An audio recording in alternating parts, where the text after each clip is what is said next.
નમસ્કાર. ચાલો આજે પૃથ્વીની એક શાનદાર સફર પર નીકળીએ.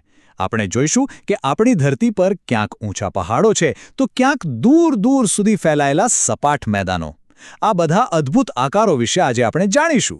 પણ શું ક્યારે એવો વિચાર આવ્યો છે કે આપણી આ પૃથ્વી એકદમ ગોળ દડા જેવી સપાટ કેમ નથી?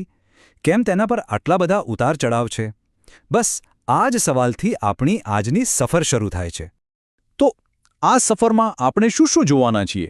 સૌથી પહેલા પૃથ્વીના અલગ અલગ રૂપને સમજીશું. પછી આપણે ગ્રહના સૌથી ઊંચા શિખરો એટલે કે પર્વતો પર ચડીશું. ત્યાંથી ઉતરીને વિશાળ ઉચ્ચ પ્રદેશો અને મેદાનોમાં ફરીશું. અને પછી જઈશું દરિયા કિનારે જ્યાં જમીન અને પાણી મળે છે. અને છેલ્લે આપણે એ પણ જોઈશું કે આ બધાની આપણા જીવન પર શું અસર થાય છે. તો ચાલો શરૂ કરીએ પહેલા મુદ્દાથી. જ્યારે ભૂગોળના જાણકારો પૃથ્વીના અલગ અલગ ચહેરા કે રૂપની વાત કરે છે તો તેમનો કહેવાનો અર્થ શું હોય છે? ચાલો સમજીએ. જો પૃથ્વી પર દેખાતા આ પર્વતો, મેદાનો કે ઉચ્ચ પ્રદેશો, આ બધા ભૂમિ સ્વરૂપો છે. અને સૌથી મહત્વની વાત એ છે કે આ કંઈ અમતા જ નથી બની ગયા. પૃથ્વીની અંદરની ગરમી અને બહાર વરસાદ, પવન અને નદીઓ જેવી તાકાતોએ કરોડો વર્ષોની મહેનત પછી આ અદ્ભુત આકારો બનાવ્યા છે. હવે આપણી સફર આપણને પૃથ્વીના સૌથી ઊંચા પોઇન્ટ્સ પર લઈ જઈ રહી છે. હા, આપણે વાત કરવાના છીએ પર્વતોની દુનિયા વિશે. તો પર્વત એટલે શું?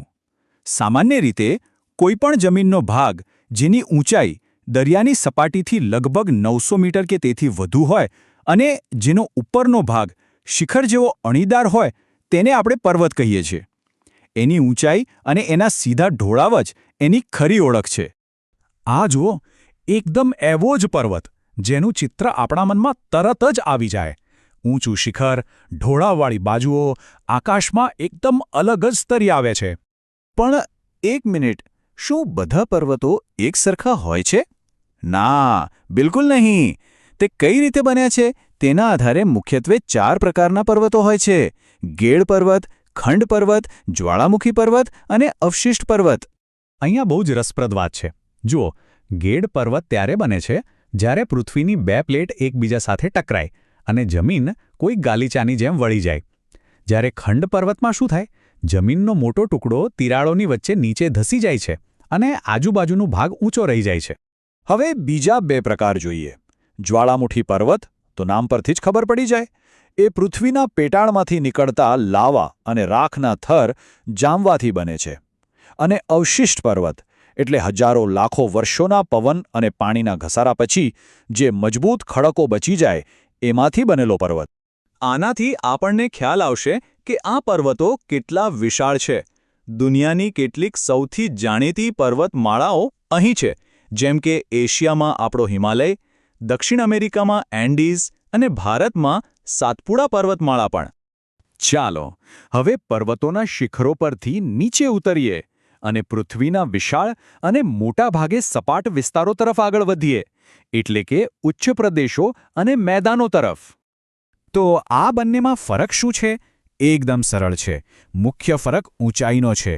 ઉચ્ચ પ્રદેશ એટલે ઊંચાઈ પર આવેલી સપાટ જમીન, જાણે કે કોઈ મોટું ટેબલ, જ્યારે મેદાન એટલે નીચાણવાળા સપાટ વિસ્તારો. સામાન્ય રીતે ઉચ્ચ પ્રદેશો ખનિજોથી ભરપૂર હોય છે તો મેદાનો ખેતી માટે ઉત્તમ હોય છે. આ જુઓ, આ એકદમ ઉચ્ચ પ્રદેશનું ઉત્તમ ઉદાહરણ છે. ભારતમાં જે દખ્ખણનો ઉચ્ચ પ્રદેશ છે તે આના જેવો જ છે. ઘણીવાર આવા ઉચ્ચ પ્રદેશો પર્વતોની વચ્ચે આવેલા હોય છે. અને મેદાનો એ તો જાણે કે માનવ સંસ્કૃતિના પારણા છે. કારણ કે અહીં નદીઓ દ્વારા લાવવામાં આવેલી ફળદ્રુપ કાંપની જમીન હોય છે.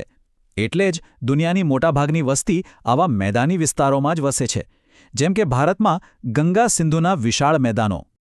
ચાલો હવે આપણી સફરના આગલા પડાવ પર જઈએ. એક એવી જગ્યા જ્યાં સતત બદલાવ થતો રહે છે. હા, આપણે પહોંચી ગયા છે દરિયા કિનારે, જ્યાં જમીન અને પાણીનું મિલન થાય છે અને અનેક નાના નાના પણ ખાસ આકારો બને છે. ચાલો ફટાફટ કેટલાક મુખ્ય દરિયાકાંઠાના ભૂમિ સ્વરૂપ ઉપર નજર નાખીએ. દ્વીપકલ્પ એટલે કે 3 બાજુથી પાણીથી ઘેરાયેલો જમીનનો ભાગ, જેમ કે આપણું સૌરાષ્ટ્ર.